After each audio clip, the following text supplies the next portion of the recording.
Feliz por estar aqui, 18º ano dessa bênção, dessa igreja, Igreja Vida com Propósito. Essa deve ser a 7ª, 8ª vez, sei lá, que eu venho aqui, não é, apóstolo? Por aí, já vim aqui várias vezes.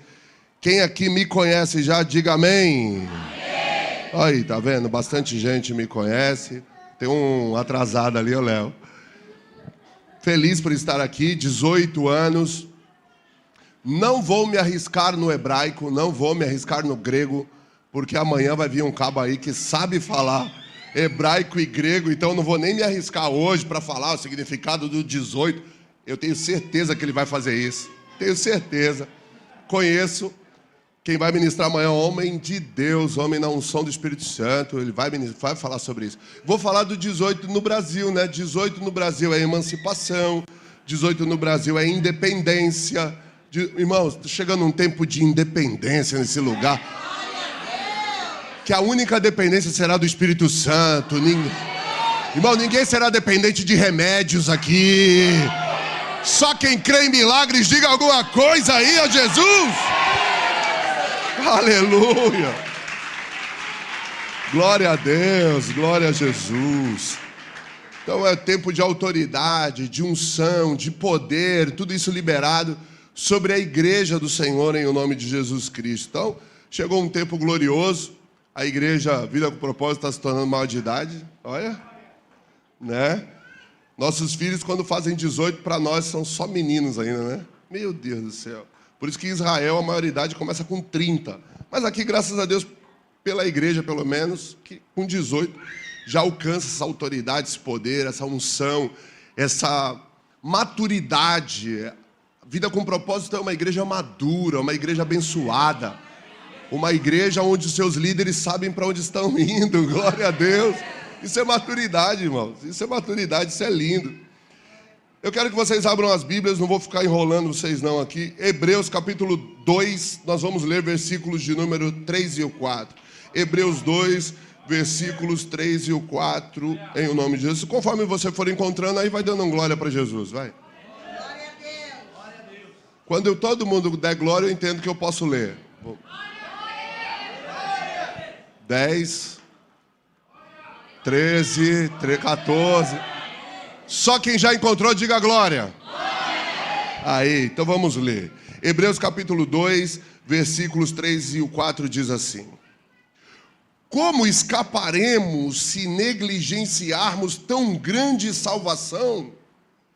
Esta salvação, primeiramente anunciada pelo Senhor, foi-nos confirmada pelos que a ouviram. Deus também deu testemunho dela por meio de sinais, maravilhas, diversos milagres e dons do Espírito Santo, distribuídos de acordo com a sua vontade. Diga amém. Amém. Espírito Santo de Deus, fala conosco e nos dê revelação para a glória do seu nome. Amém. E amém. Hoje vou colocar um título nessa mensagem e o título dessa mensagem é Sozo. Diga comigo, Sozo. Sozo. Mais forte. Sozo. Só as mulheres. Sozo. Os homens. Sozo. Sozo significa salvação, cura, milagre, libertação. Sozo significa tudo isso dentro de uma palavra só. Quando aquela mulher, a mulher do fluxo de sangue, vem na direção de Jesus, em Marcos capítulo 5, e toca na orla das suas vestes, irmão, quantas pessoas já não tinham tocado em Jesus? Mas aquela mulher tocou com fé, e aquela fé fez Jesus parar e perguntar: quem me tocou? E ela não podia mais se esconder. Eu já tenho uma boa notícia para você. Você que se escondeu durante muito tempo da glória de Deus, não há mais como se esconder, o Senhor já te viu. Vou dizer novamente para esse glória sair mais forte: o Senhor já te viu, não tem mais para onde se... Então se apresenta para Ele, se revele para Ele. Diga: eis-me aqui, Senhor. Aleluia. E aquela mulher, não tendo mais para onde se esconder, ela disse: foi eu que te toquei. Ele olha e fala: a tua fé te salvou. Esse salvou é Sozo. A tua fé te salvou, te curou, te trouxe libertação deste teu mal. Aquela mulher gerou dentro dela um desejo, o desejo de ser curada. Quando ela ouviu dizer de Jesus e ouvindo falar de Jesus, ela foi ao seu encontro. Irmãos, olha só. Para nós entendermos cura, milagres, sinais, prodígios, maravilhas, tem que entender o desejo. Há pessoas que vão viver a vida inteira dentro de uma igreja, mas não têm o desejo de ser curada. Vão ver pessoas sendo curadas e elas não serão curadas, elas têm fé. A fé delas é para a salvação. E como negligenciar tão grande salvação? Não tem como negligenciar. E essa pessoa, ela vai vir à igreja, ela vai ver vidas sendo curadas e vai ter fé para entender que aquilo foi Deus, que aquilo foi Jesus. Mas quando fala da cura dela, quando fala da libertação de alguém da sua casa, quando fala do milagre na sua direção, então falta fé. Ela vem à igreja num culto de milagres, para ver milagres na vida de outros, mas na vida dela falta fé. Se você veio aqui hoje e gerou no seu íntimo uma demanda, um desejo de ser curado, dizendo assim: se tão somente o Senhor falar comigo, eu serei curado. Se tão somente o Senhor me tocar, eu serei curado. Se tão somente o Senhor me ver, eu serei curado. Hoje você sairá daqui curado, o milagre virá na tua direção. Pode aplaudir ao Senhor.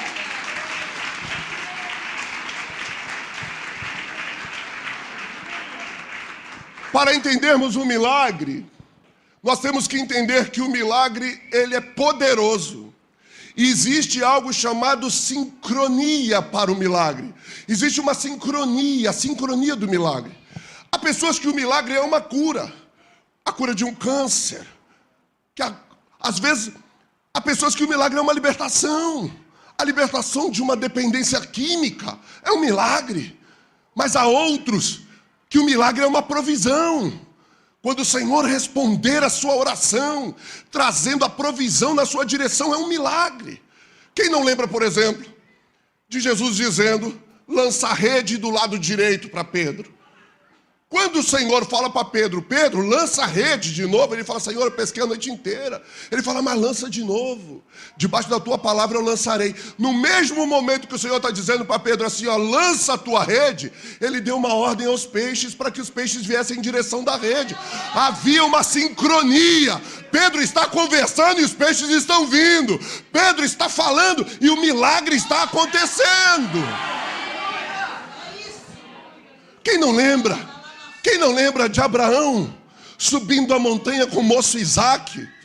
Irmãos, Abraão sabia que Deus era poderoso, como diz o próprio livro de Hebreus, para mesmo depois de morto, ou dentre os mortos, ressuscitar o seu filho, e ele descer com o seu filho da montanha. Mas ele sabia que o Senhor tinha pedido o seu filho em sacrifício. E agora está Abraão subindo a montanha com Isaque. Isaque já não era uma... Irmãos, às vezes a gente pensa que Isaque era um menino de 8 anos, 5 anos, 7 anos. Isaque era um homem. Isaque já tinha seus 17, 18 anos, quando ele está subindo a montanha, carregando os gravetos, carregando o machado, carregando a tocha de fogo para o pai. E aí está Isaque subindo a montanha, carregando as coisas e perguntando para o pai: pai, eu estou vendo a lenha, eu estou vendo o cutelo, que é o machado, eu estou vendo o fogo, mas onde está o cordeiro? O pai dele olhou para ele e disse: sabe de nada, inocente. O Senhor proverá o cordeiro para o sacrifício. Abraão está subindo a montanha de um lado. E a montanha, você sabe, irmãos, tem uma subida de um lado e uma descida proporcionalmente igual do outro lado. Enquanto Abraão está subindo a montanha com Isaque desse lado, o cordeiro está subindo desse lado. Está acontecendo uma sincronia. Quando Abraão chega no alto da montanha, o cordeiro chega no alto da montanha. Quando Abraão está prendendo o filho dele para ser sacrificado, o cordeiro está se prendendo, ou o cervo, ou a corça está se prendendo no meio dos galhos. E de repente, quando Abraão levanta o cutelo, o Senhor fala: não faça mal ao menino, já providenciei. já está providenciado. Existiu uma sincronia. Ao mesmo tempo estava acontecendo alguma coisa na direção de Abraão e de Isaac. No mesmo tempo estava acontecendo alguma coisa na direção de Pedro. Nessa mesma hora está acontecendo alguma coisa ao teu favor. Nessa mesma hora Deus está mandando algo na tua direção.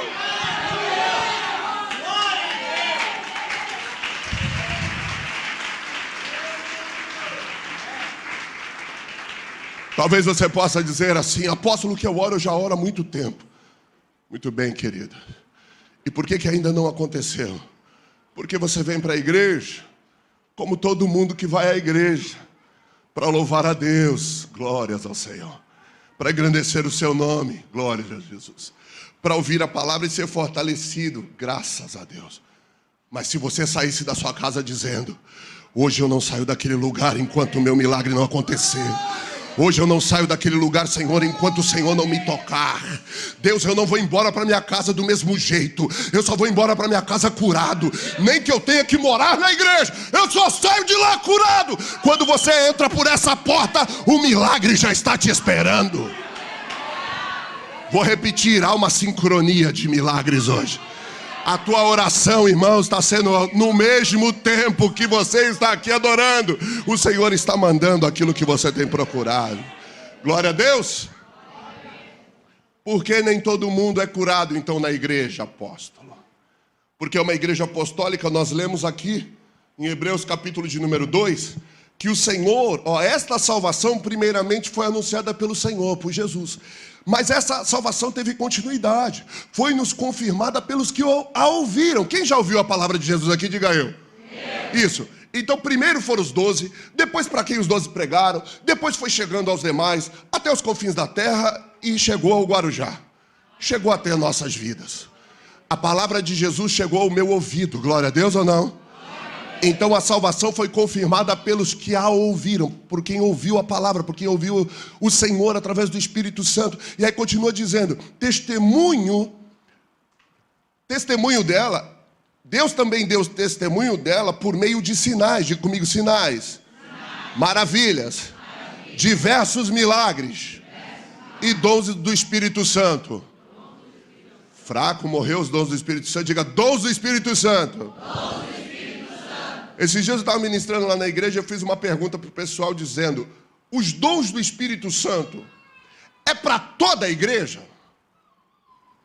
Os dons do Espírito Santo é para todos que ouvem a palavra? Aqui está dizendo que os sinais, ou melhor, Deus também deu testemunho por meio de sinais, maravilha, e pelos dons dados à igreja. Mas é para todo mundo? E agora eu vou perguntar para você. Só quem acredita que é para todo mundo vai levantar a mão. Glória a Deus. Vamos fazer uma enquete aqui. E quem não acredita, fique de mão abaixada, hein? Vamos lá. Só quem acredita que os dons do Espírito Santo é para todo mundo, levante a mão. Oh, beleza. Um tanto de gente. Quem não acredita que é para todo mundo, levante a mão. Irmão, só tem duas opções, não tem a terceira. Se você não levantou a mão na primeira, automaticamente você não tem neutralidade no reino de Deus. Lembra, o muro é do Satanás. O muro não fica em cima do muro. O muro é do Satanás. Quem acredita que os dons do Espírito Santo é para todo mundo, diga eu. Quem acredita que não é para todo mundo, diga eu.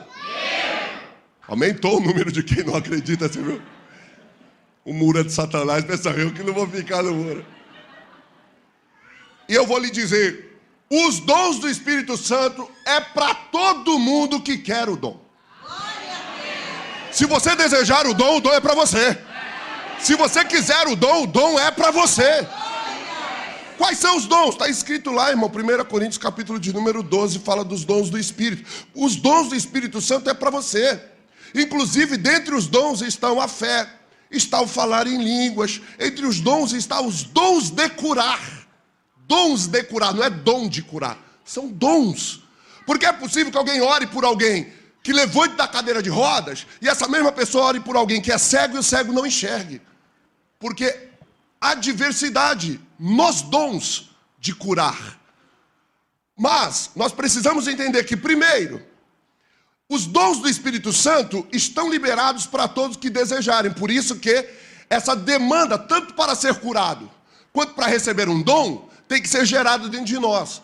Hoje eu vou receber do Senhor um dom. Aí você começa a desejar isso começa a criar forma dentro de você. Daqui a pouco você ora por alguém, essa pessoa é curada. Você expulsa um demônio, ele tem que ir embora. Você tem autoridade do céu para pregar o evangelho. E as pessoas que estão te ouvindo entenderem o que você está pregando. Porque há uma diferença de você pregar e as pessoas compreenderem o que você está pregando. Você já viu aquela pessoa que prega 1 hora e só ele está entendendo o que ele está falando? Irmão, ele cria uma salada de letrinhas, uma sopa de letrinhas, que só ele entende o que ele está falando. Ao passo que todos que pedem essa unção de Deus para ministrar a palavra, todos que compreendem, é porque Deus deu o dom para ele falar e as pessoas entenderem. Não há confusão nisso, amém? Amém. Glória a Jesus. Então, você precisa ter esse desejo de viver o milagre de Deus. Albert Einstein disse o seguinte: você pode viver como se nada na vida fosse um milagre ou como se tudo fosse um milagre. Irmão, para mim tudo é um milagre. Eu estar aqui hoje é um milagre. Eu estar vendo alguns de vocês é um milagre. Fala a verdade, irmãos. Não era para você nem estar vivo. E você hoje está celebrando o 18º ano dessa igreja. Glória a Jesus. Glória a Jesus. Só quem quer ver um milagre aí, diga eu. Olhe para a pessoa do seu lado. Quem viu um milagre aí? Essa pessoa é um milagre, irmão. Glória a Deus. Eu fico imaginando, se você... Eu nunca fui ex-nada. Eu sou um ex-bobo. Verdade. Eu sou um ex-bobo. O meu testemunho é tão ruim que eu prefiro falar de Jesus. Eu sempre fui um idiota que andei por aí, achando que podia ganhar o mundo no tapa. Até que eu cheguei em Jesus, irmãos, e tudo mudou. Eu sou um milagre. O Senhor trocou a minha vida sem sal e sem açúcar pela vida dele, cheia da unção e do poder do Espírito Santo. Ele me deu e deu para você também, em nome de Jesus.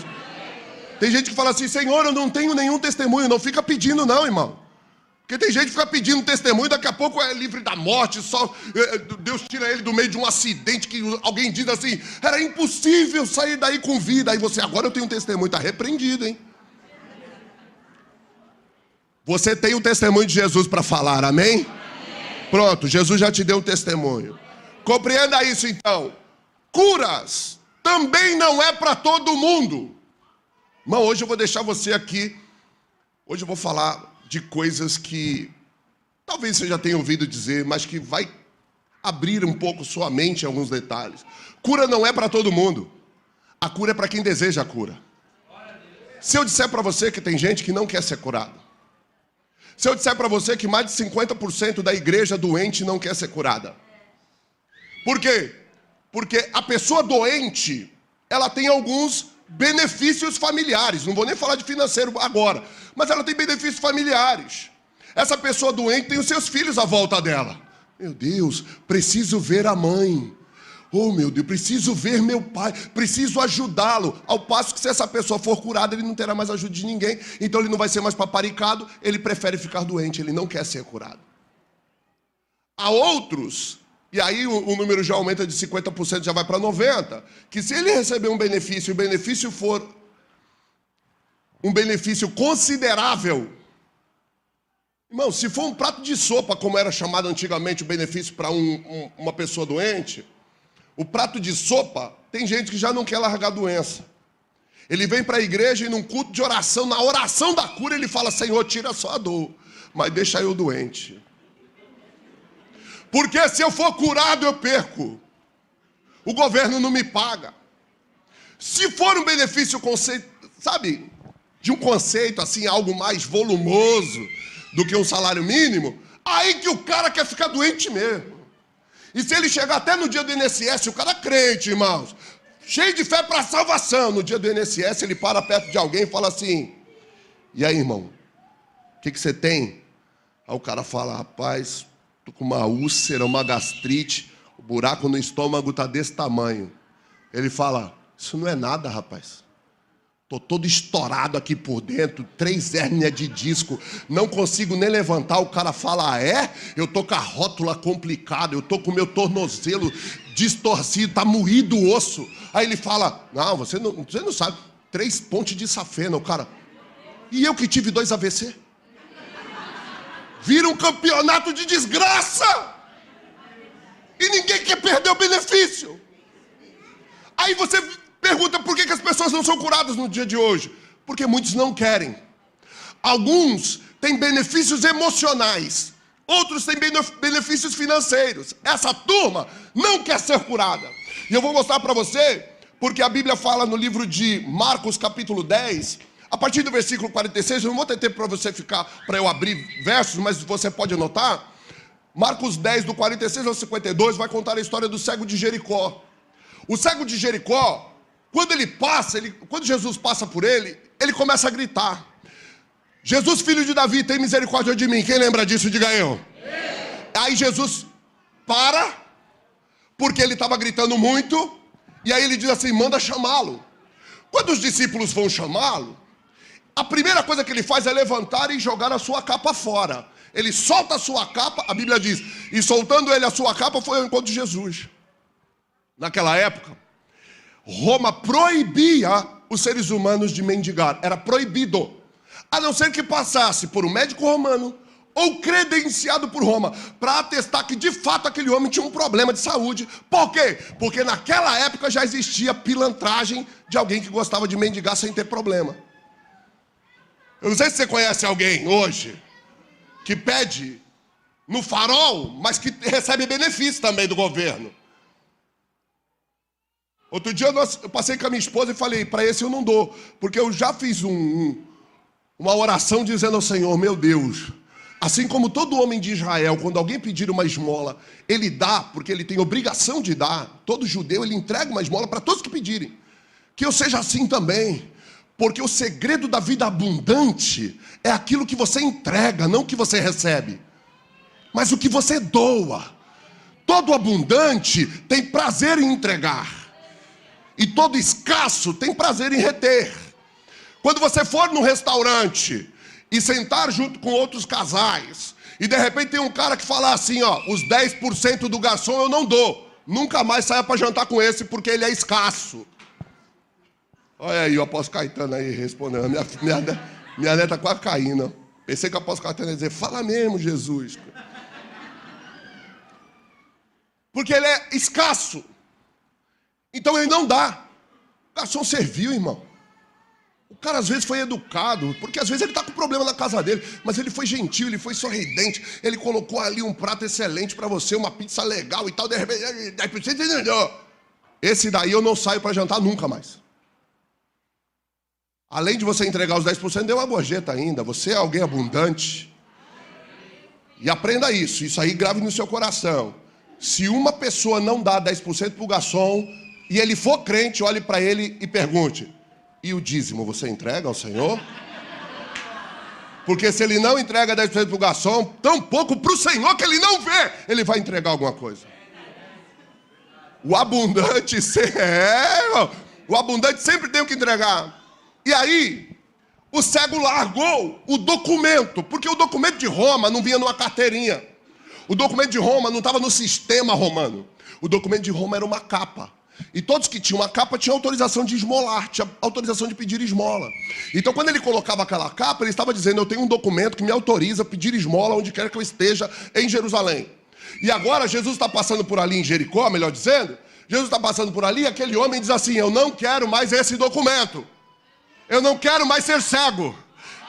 Aí Jesus chega para ele e faz a pergunta, o que queres que eu te faça? Aí você vai ver pregadores, você já tem pregador brincando com isso, dizendo assim, Jesus não sabia que o cara era cego? Para que Jesus pergunta o que quer que eu te faça? É porque tem cara que não quer perder o benefício, irmão. Ele podia dizer assim, eu quero que o Senhor peça para as pessoas me ajudarem todas as vezes que eu venho aqui para a esquina, porque não tem ninguém para me ajudar. Eu quero que o Senhor peça para que as pessoas entreguem algumas esmolas um pouco mais... Já que o Senhor anda com uma multidão, peça para essa multidão entregar alguma coisa de valor. Irmãos, o cego foi sabe, ele foi no ponto, ele foi no alvo. Senhor, eu quero ver, eu não quero mais esmola.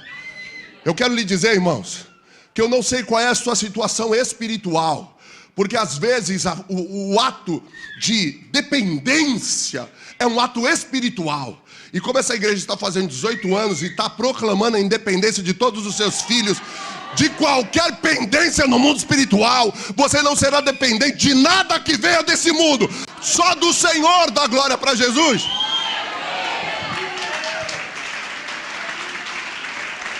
Aleluia. Glória a Deus. Então o cego larga a capa e vai encontrar Jesus. E o que acontece? Um milagre. O cego passa a enxergar. Agora, como eu falei que a cura não acontece para todos, porque nem todos desejam ser curados, parece uma coisa que é meio contrassenso, né? Poxa, tem alguém doente, ele quer ser curado, mas tem gente que não quer. E aqui eu provei através do cego Bartimeu que às vezes quem está pendurado no INSS não quer largar o INSS. E o Senhor não vai curar quem não quer ser curado. Por isso precisa ser gerado dentro de você um desejo. Eu preciso querer ser curado. Vou falar aqui de uma igreja que todo mundo conhece, independente dos problemas que está atravessando, que já atravessou, do que aconteceu. Pessoas do Brasil inteiro vão lá em São Paulo, na igreja do Valdemiro Santiago. Você já deve ter visto o programa dele na televisão. E por que as pessoas são curadas lá? Porque elas saem dos seus lugares dizendo: se o homem de Deus tocar em mim, eu vou ser curado. Irmão, se hoje tu saiu da tua casa dizendo: se eu for tocado, eu vou ser curado, você não precisa ir a São Paulo, você não precisa ir a Israel. Aqui na Vida com Propósito tem milagre para você nessa noite. Glória a Deus. Glória a Jesus. Então os milagres, as curas, os sinais, as maravilhas são marcas de uma igreja apostólica. 2 Coríntios 12, 12, e essa eu vou fazer questão de estar lendo. 2 Coríntios capítulo 12, versículo 12, diz assim, ó: as marcas de um apóstolo, sinais, maravilhas e milagres, foram demonstradas entre vocês com grande perseverança. Como o apóstolo Caetano disse aqui, a igreja era pequeninha, cresceu, não coube mais aqui. Parte foi para um outro endereço, houve um envio para outro endereço, 4 igrejas, glória para Jesus, milagre, milagre, milagre. Jesus foi curando uns, libertando outros, pessoas que eram escravizadas em remédios, escravizadas em drogas, foram chegando e de repente se libertaram da escravidão e hoje são servos do Senhor Jesus Cristo, pregadores da palavra, líderes de célula, anunciadores do reino. Eu estou falando com alguém aqui, pelo amor de Deus, se expressa! Aleluia! Glória a Jesus! Agora, cura, ela pode ser até progressiva. Há pessoas que recebem a cura na igreja, mas a cura vai progredindo com ela. Hoje ela vai para casa, o incômodo não existe mais, mas o caroço está lá. Amanhã o caroço ainda existe, mas está menor. Depois da manhã desaparece completamente, porque ela foi exposta a uma unção de cura, e essa unção ela é progressiva, vai acontecendo. Como por exemplo, quem foi no Ibirapuera, nesse último evento que teve em São Paulo, viu um pastor ministrando cura lá. Uma irmã da igreja do apóstolo Eliezer, surda de apenas um ouvido, foi exposta a palavra de milagres, a palavra de cura, e de repente ela está indo embora para a igreja, ouvido tapado. Ela está indo embora para a igreja, no ônibus, deu uma pressãozinha, o ouvido destapou, ela começou a ouvir alguma coisa. No outro dia ela chega na igreja chorando, ouvindo dos 2 ouvidos, porque a cura aconteceu. Pode aplaudir ao Senhor.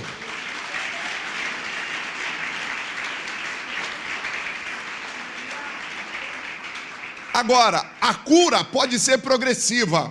Você pode ir vivendo no estado de cura. Pessoas que, por exemplo, foram expostas à palavra de cura aqui, mas não tem como comprovar se está curado da diabetes ou não.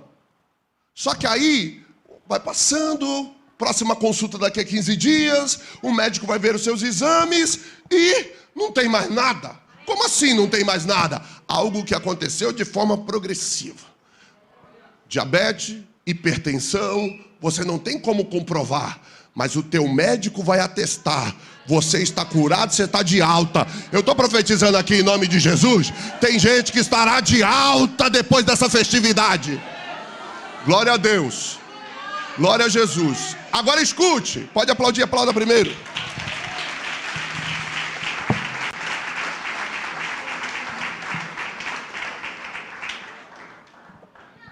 Como você pode saber que você não deve parar de tomar o remédio? Sabendo que eu não sou médico. Só quem pode tirar a receita é quem pôs a receita. Isso é um princípio espiritual de autoridade. Então não pare de tomar o seu remédio porque você passou por uma cruzada. Porque você passou pelo aniversário que nós vamos ministrar milagres aqui sobre a sua vida. Porém, o médico que receitou vai ser o mesmo que vai dizer para você, ó, vai ter que parar. Glória a Deus. Glória a Deus. Não tem mais efeito sobre a tua vida esse remédio. Glória a Jesus. Estou vendo pessoas aqui que vão receber diagnósticos do médico dizendo, o que você fez? As artérias do seu coração estão limpas. Senhora, o que a senhora fez? Deus está ministrando o coração de alguém. Eu tinha dito que a senhora tinha gordura no fígado. E o que aconteceu? Não tem nada aí, tá tudo... Tá novo, parece uma menina de 12 anos. Irmãos, eu estou profetizando um milagre vindo na tua direção. Milagres são diferentes de cura. Porque a cura é progressiva, mas o milagre é instantâneo. O milagre é na hora. Sabe a pessoa que não enxergava, enxerga na hora. Sabe a pessoa que não ouvia e tal, na hora está ouvindo? É diferente. A pessoa que foi embora e foi curada da surdez, e outros que milagrosamente e tal, foi curado na igreja, na hora da oração. O Senhor, Ele tem milagres vindo para você, na sua direção. Nós já vimos pessoas que tinham caroços e o caroço parecia uma laranja que saltava na camisa. Dava para ver na camisa. E de repente, depois de um culto como esse, disse, olha aqui, não tem mais nada. Deus curar a pele de pessoas que chegaram completamente cheias de feridas na pele. Não era lepra, mas era algo feio demais. E de repente, as feridas começarem a secar na hora. Um dia nós oramos por uma senhora que no dia seguinte ela ia para São Paulo para fazer uma cirurgia na mama. Ela estava com câncer de mama. E ela ia ter que fazer aquela mastectomia, tirar a mama fora. Aí nós oramos por ela, declaramos o milagre, o Senhor vai causar o alvoroço naquele hospital, Deus vai promover algo extraordinário na sua direção, e ela recebeu aquilo. Ela foi para o hospital e o médico disse, só que antes de nós fazermos a cirurgia, nós vamos passar a senhora no exame. E quando foi passar a mulher no exame, ela não tinha absolutamente caroço nenhum. Aí um outro médico disse, é impossível, vamos pedir outro exame. Aí pediram outro exame e passaram ela numa ressonância, ela não tinha nada. Aí falaram, não pode ser. Um terceiro médico disse, vamos fazer um outro exame. O primeiro médico disse, qual a dificuldade que vocês estão... O que está acontecendo com vocês? Não tem, gente. Vocês não querem falar que isso é um milagre? Diga assim, então, ó, não tem. Dispensaram a mulher. Irmãos, a mulher já está mais de 5 anos vivendo de forma absoluta com as 2 tetas dela lá. Glória a Deus.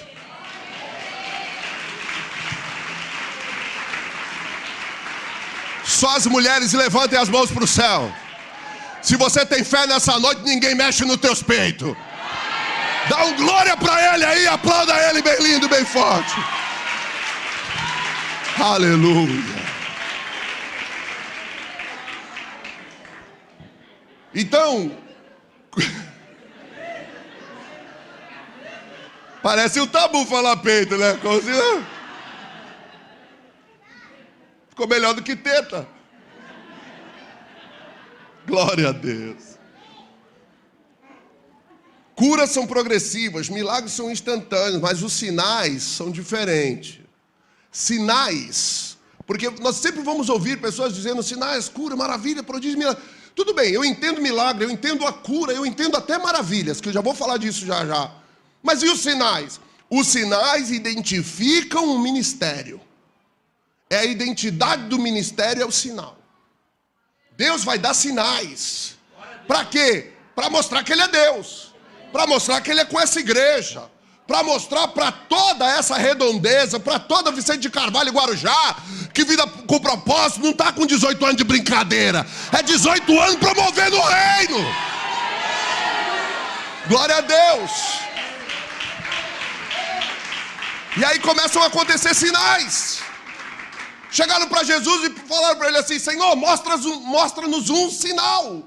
Porque era comum os profetas serem identificados pelos sinais.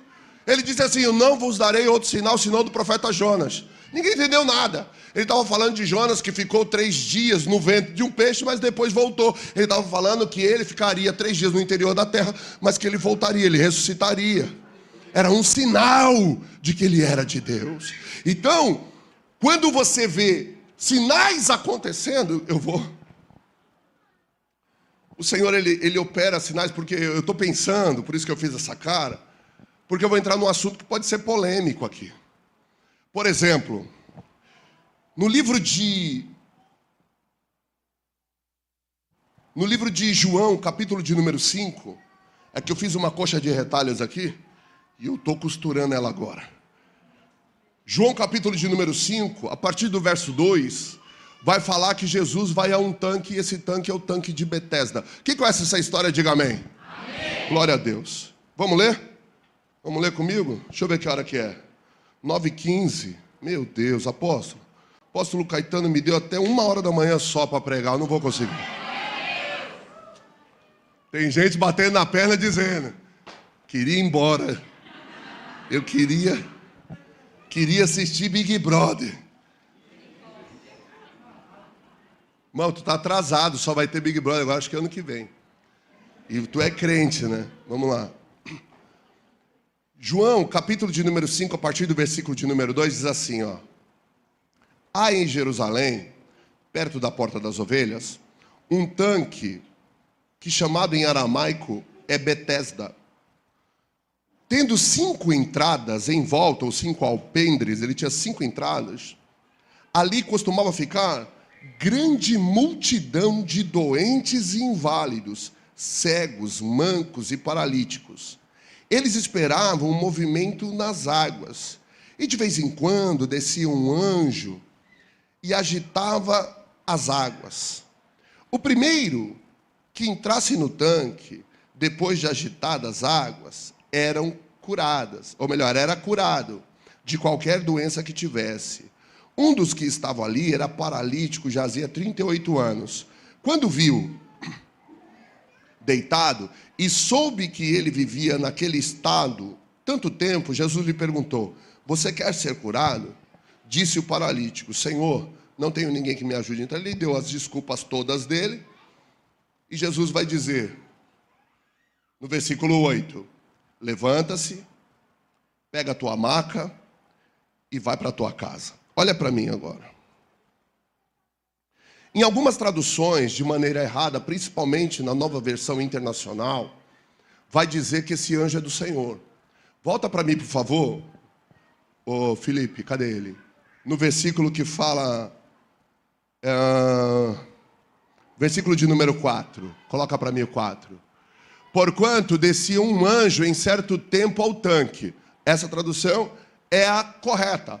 A tradução que vai dizer do Senhor, ela está com erro de gramática da Nova Versão Internacional. Esse anjo do Senhor, esse anjo que descia de tempo em tempo, é o único anjo que não é endereçado, que não veio de nenhum endereço. Ele não veio do céu, como diz assim, ó, e o Senhor mandou do céu um anjo, e o anjo do Senhor apareceu, e um anjo da parte de Deus veio. Em toda a Bíblia vai ser assim. Esse anjo não tem autorização legal de ninguém para estar movimentando aquela água. Por isso, esse anjo não é de Deus. O tanque de Betesda era um grande hospital que dava lucro para os seus administradores. Prova disso é que este homem estava à beira do tanque 38 anos e não conseguia ser curado porque só um era curado de tempo em tempo. O Senhor não ia permitir que uma grande multidão de enfermos ficasse ali. Se você já assistiu a série The Chosen, quem já viu The Chosen aqui? The Chosen. Quem não viu, irmão, tem no YouTube gratuito, tem aplicativo do The Chosen de graça. Quando chega nessa parte, Jesus ele vai entrar no tanque, é muito legal, muito lindo. Não teve um episódio que eu não me emocionei. E aí Jesus, quando ele entra no tanque, ele vai direto naquele homem. Isso aqui traz para nós uma reflexão. Das pessoas dizendo assim, por que um é curado e os outros não são? Por que o pastor vai lá no hospital, ora por alguém? Por que ele não ora pelo hospital inteiro? Porque, irmãos, o hospital inteiro não quer oração. Quem quer oração tem que pedir. Tem que gerar o desejo dessa oração. Tem que pensar, será que o apóstolo Caetano poderá me atender? Será que a agenda dele estará livre? Será que ele não vai estar trabalhando? Então vai gerar um desejo. E aí vai lá um apóstolo, um pastor, ora pela pessoa. E se mais alguém quiser, vai pedir a oração. Eu não posso entrar num quarto dizendo, eu sou apóstolo, vim orar por vocês. A pessoa não quer oração.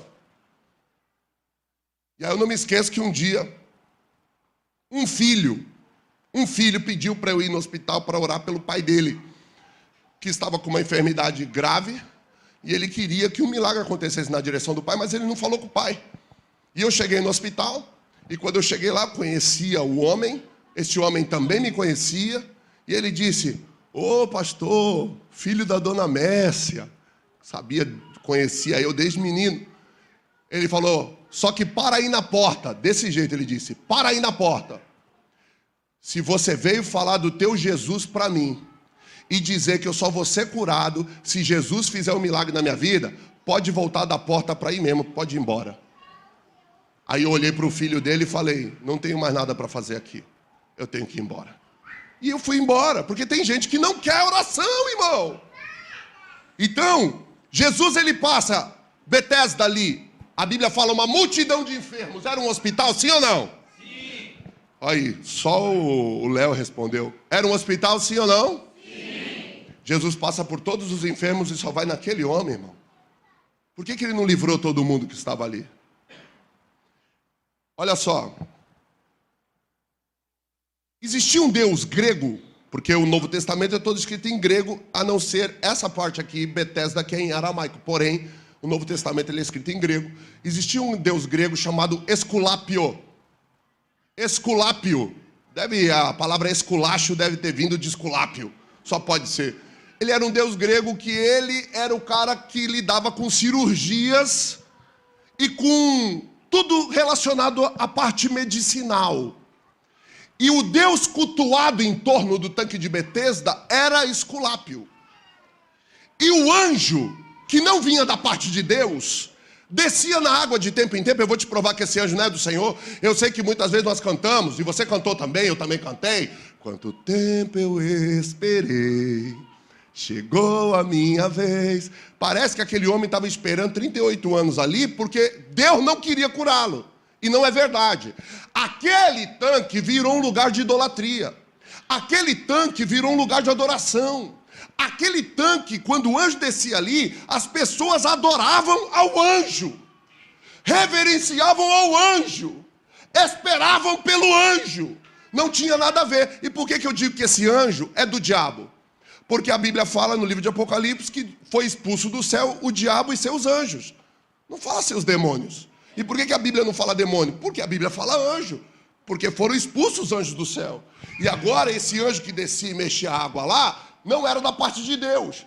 Por quê? Vamos lá? Se fosse da parte de Deus, ele não ia ser tão esperado. Ele não ia ser tão desejado. Porque sempre que a água movia, alguém pulava e era curado só o primeiro. Este homem estava preso 38 anos. Nenhum anjo do Senhor tem autorização para prender ninguém. O anjo do Senhor, ele tem autorização para libertar pessoas. Então, se hoje os anjos do Senhor estão aqui, é para que cadeias e correntes sejam quebradas em o nome do Senhor Jesus. Agora Jesus chega ali, num ambiente onde muitos estão precisando de um milagre. Preste atenção. Jesus vai direto naquele homem. Quando chega lá, ele diz, você quer ser curado?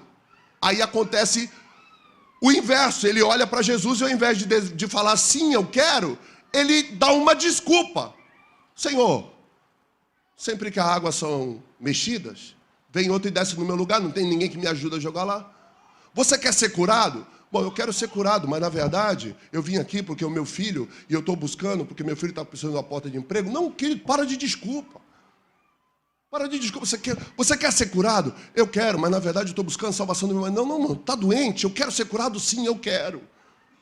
Sozo é cura, salvação, libertação, tudo no mesmo pacote. E chegou para aquele homem e disse: você quer ser curado? Ele dá essa desculpa. E Jesus então chega para ele e diz assim: olha, para de desculpa. Levanta, pega a tua cama e vai para a tua casa. E o homem levanta, pega a cama e vai embora para casa, irmãos. E o que Jesus faz? Vai embora. E os outros? Irmãos, quando Jesus cura aquele homem, ali está acontecendo um sinal. Jesus está falando para todos. A cura não depende de um movimento de um anjo. A cura e o milagre depende de vocês acreditarem na minha palavra.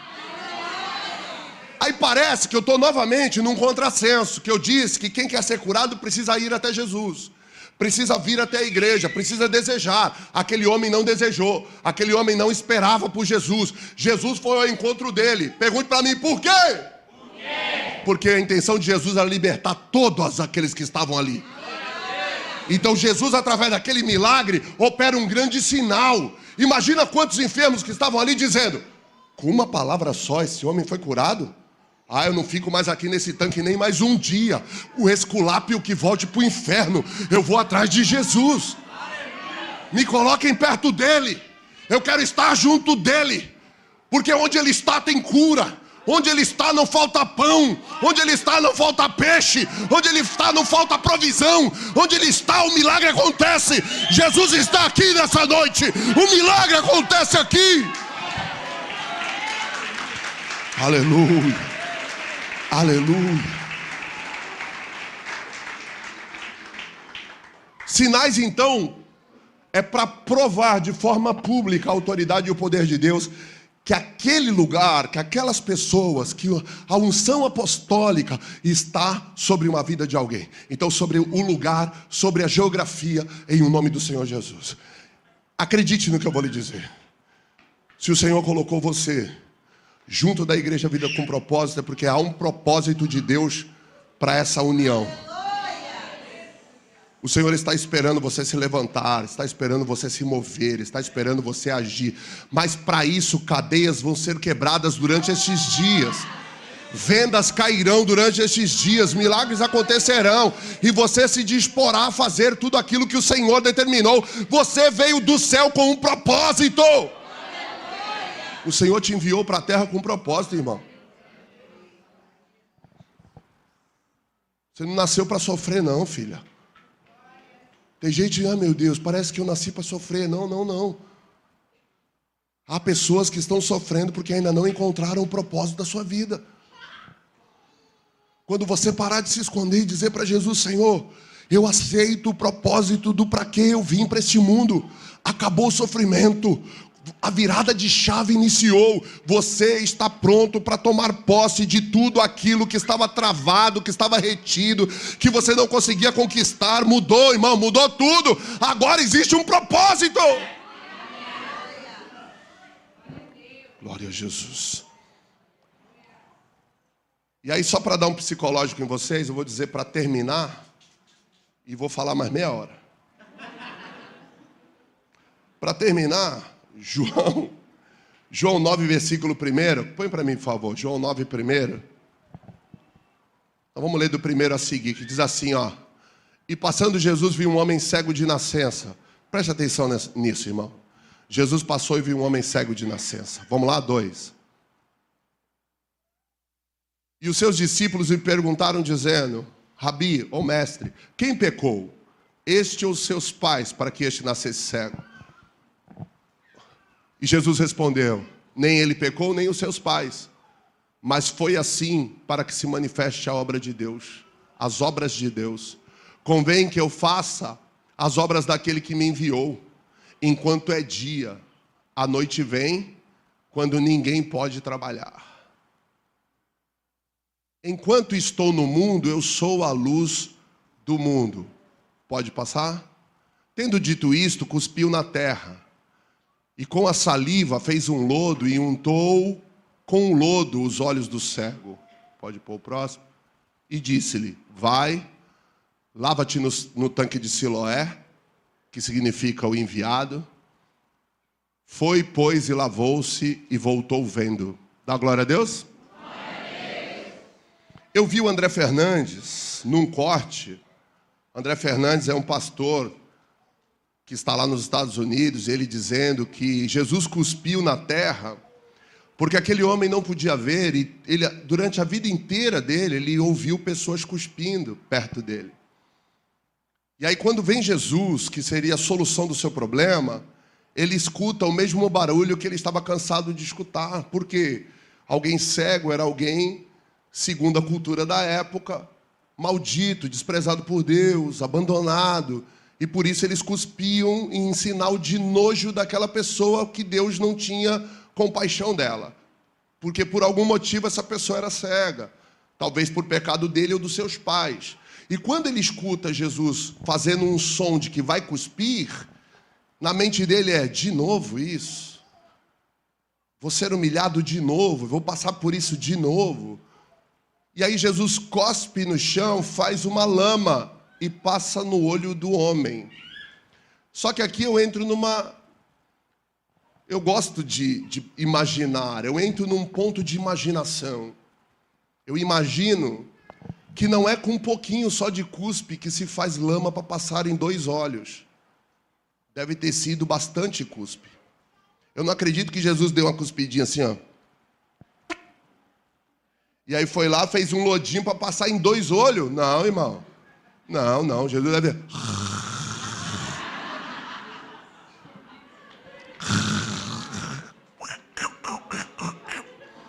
Ainda não vai dar. Não, irmão, parece cômico, mas é sério. E aquele homem está pensando que será humilhado e envergonhado. Jesus cospe no chão, passa nos olhos daquele cego. Mas o que me chama a atenção não é o milagre que vai acontecer agora. O que me chama a atenção é o que acontece um pouquinho antes. Quando Jesus diz assim, ó, nem ele nem os pais dele pecaram. Mas ele nasceu assim para que um sinal acontecesse. Para que todos crescem em mim. Para que todos me vissem e soubessem o que está acontecendo. O porquê esse homem foi curado, todo mundo vai apontar para mim. Todo mundo vai saber que é para que a glória de Deus se manifeste a esse tempo. E a glória de Deus era Cristo. E todo mundo fica maravilhado. Jesus faz o lodo, passa no homem, manda ele lavar no tanque de Siloé. Num outro livro vai dizer que ele lava os olhos. E aí Jesus pergunta para ele, o que você está vendo? E ele diz, eu estou vendo as pessoas como árvores.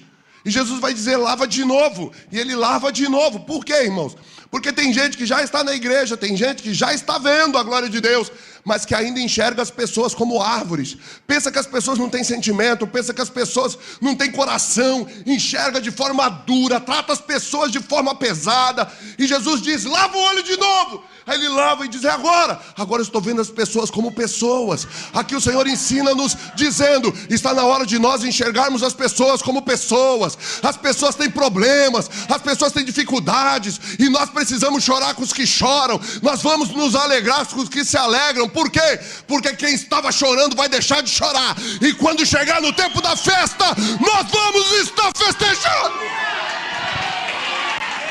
Aleluia. Aleluia. Nós vamos festejar junto. Ei, deixa eu olhar para você, olhe para mim. Ei, queridos, nós vamos festejar juntos ainda. Não importa o que você está passando agora, nós vamos chorar contigo. Mas só que a lágrima chega uma hora que vai cessar, pois a palavra de Deus diz, o Senhor enxugará dos teus olhos todas as lágrimas. Irmão, o tempo de vitória está chegando na tua vida em nome de Jesus. Deixa gerar isso no teu coração. Esse milagre aconteceu para que a glória de Deus fosse manifesta. Hoje Deus vai fazer milagres aqui em pessoas que não pediram para ser curadas, mas a glória de Deus será manifesta. Porque quando as pessoas perguntarem, mas você não era doente? Ele vai dizer, eu era, mas o Senhor me curou. Olha só, esse homem agora está vendo. Foram interrogar os pais dele, Mateus. Chegaram para os pais dele e disseram assim, não pode ser. Jesus curou ele, era sábado, não podia curar no sábado. Como que curou ele? Como que foi esse negócio? Os pais do menino, sem ter resposta, disseram assim, ele é maior de idade, vai lá e pergunta para ele. educados, né? Vai lá e pergunta para eles. Aí eles foram para perguntar para o moço. E aí, resumindo a história, chegaram... Ó, o menino quer fazer xixi. A criança, eu tenho 4 netos, irmão. Escuto, quero fazer xixi. Se é meu neto, já largo tudo aqui. Daqui a pouco eu volto. Presta atenção nisso. Agora, Jesus está diante de um moço que está enxergando e os principais dos sacerdotes querendo saber o que tinha acontecido com ele, porque não tinha explicação. Foram lá e disseram assim: como que você foi curado? Ele falou: não sei, o homem cuspiu na terra, passou no meu olho. Depois você continua a leitura de João 9. Cuspiu no meu olho e eu estou vendo. Mas ele é um pecador, porque ele curou no sábado. Ele é um pecador. Aí o moço vai dizer: olha, se ele é um pecador, eu não sei. Eu só sei que eu era cego e agora eu vejo. Ei, irmãos, deixa eu lhe dizer.